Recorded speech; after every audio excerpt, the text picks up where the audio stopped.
If you're new to programmatic digital out of home, welcome. We know how hard it can be to really understand how you fit into the whole ecosystem. So today we're covering the fundamentals and we're going over some of the key players in a programmatic transaction. You may have seen this diagram before. It's the whole programmatic ecosystem for display advertising. I did say whole, but in reality there could be hundreds of more companies involved in this type of transaction, but for clarity's sake, they've just highlighted a few of the key players.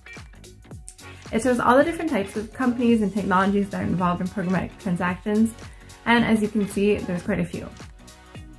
And what's really exciting is this is just the display advertising portion of the whole programmatic ecosystem. In reality, there's a whole ecosystem for social, mobile, and of course, digital out of home. So at the end of the day, you can really imagine how big the programmatic ecosystem really is. Now, to clarify things a little bit, we're going to cut it down to some basics. And we've highlighted the 5 main players that participate in almost every type of programmatic transaction.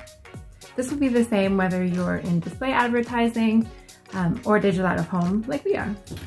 First off, we have brands.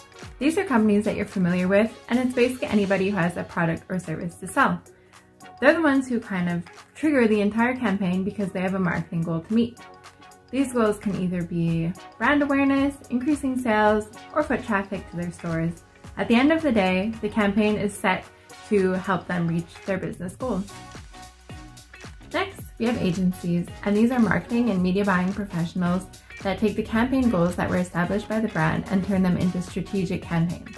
They'll do the planning and the execution of all the media buying and sometimes even take care of the creative content.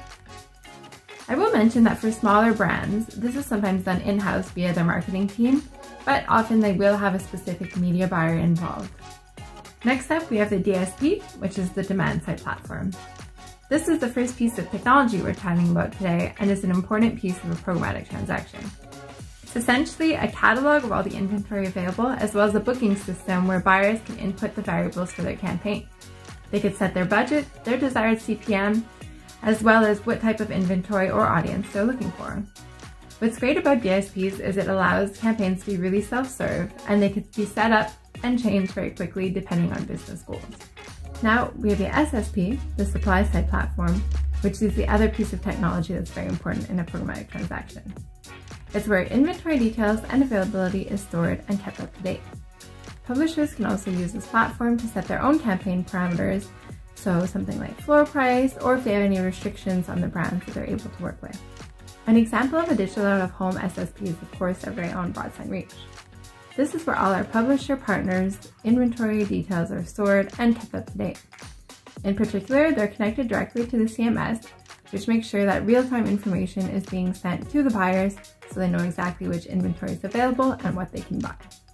The magic of programmatic really happens between the DSP and the SSP. These two pieces of technology talk together and determine what campaign should run at a given time. There isn't too much that can be done programmatically that couldn't have been done in a direct buy, but sometimes it could have taken hundreds if not thousands of man-hours to figure something out. Think of a national campaign that runs on multiple publishers that only wants to run at certain times of day on certain types of screens. It would have a ton of manual labor required to make this run in real time, but with programmatic, it only takes a few milliseconds. And last, but certainly not least, we have you, the publishers. Your inventory is of course a very important part of the programmatic transaction because without it, there would be no transaction at all. As we mentioned before, the connection between the CMS and the SSP is done in real time, and this connection goes both ways. So while I could check what inventory is available, there's also the connection that sends back campaigns that have been decided between the DSP and the SSP. It'll be directly scheduled onto your network and ready to play at the given time. So while one of the big benefits of programmatic digital out of home is that transactions, and especially complicated transactions, can occur in a matter of seconds, and it just causes much more flexibility for everyone involved, there's also the added benefit that it places digital out of home on the same plane as other digital channels. So here I'm actually showing you the programmatic display LumaScape that we had earlier, along with the digital out of home LumaScape. You notice there's a few companies that appear in both. As programmatic evolves in digital out of home, we think these commonalities will be even greater. One of the most exciting bits about the programmatic ecosystem for digital out of home is that section for omni-channel DSPs. This is where buyers could log in and see your inventory right beside other digital channels like online and mobile. This will really open up some doors for new budgets and put you on campaigns that you might have not been involved in the past. Of course, the programmatic ecosystem is ever changing and expanding, so this is just a brief overview of the current state of things. We are excited to see where programmatic digital out-of-home will take us and what the future has in store.